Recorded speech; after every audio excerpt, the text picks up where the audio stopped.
Also getting some analysis still on those election results coming in, political commentator and also our election analyst, Wayne Sussman, joining us right now for more. Wayne, let's talk about, the results that we can expect in other parts of the country. We spoke about the Nelson Mandela Bay. We already spoke about the Johannesburg city. We spoke about KZN. But when you look at parts of Limpopo, for example, I mean, what are some of the projections there that we're expecting? So let's look at some historic results, or not historic results, important results. So Modimolle Mokgopong. Now this was the art of the impossible.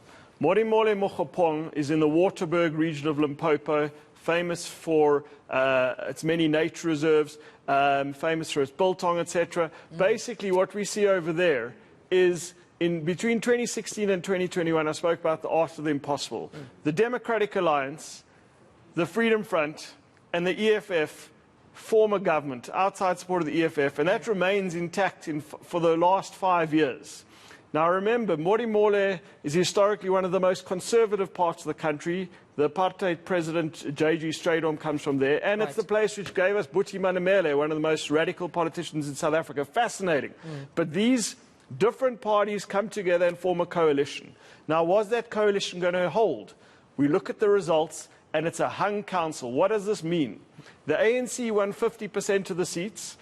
The DA, EFF and Freedom Front won the remaining 50% of the seats. So that opposition control's fallen, but will the ANC be able to get the EFF to join them? That's going to be very, very interesting.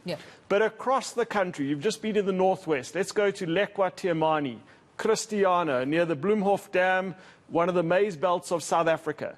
There you see another fascinating result. When one looks at the rise of the EFF, that's around the platinum belt of the northwest. When I talk about the platinum belt, I'm talking about Rustenburg, Brits, that area.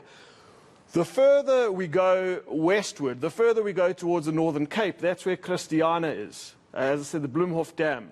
Here, the EFF have had a very impressive showing, and they've actually brought the ANC for the first time in history under 50% in the stronghold of ANC stronghold of Lekwa Tiamani. What does this mean? The ANC didn't have to factor this in, but the ANC today in Christiana, near the Bloemhof Dam in the northwest, has to go knocking on the door of a northwest party, the Forum for Service Delivery, and say, can we form a coalition with you? So places there, remember there are over 200 municipalities in the country, places which myself and Yan and other people in watching, we thought this would never be a municipality where the ANC would fall under 50%. We're seeing that happen in the most strangest of places. This is a fascinating election. It is indeed. And speaking of that particular province, Wayne, let me go back to our reporter, Wayne Manqoba Khune.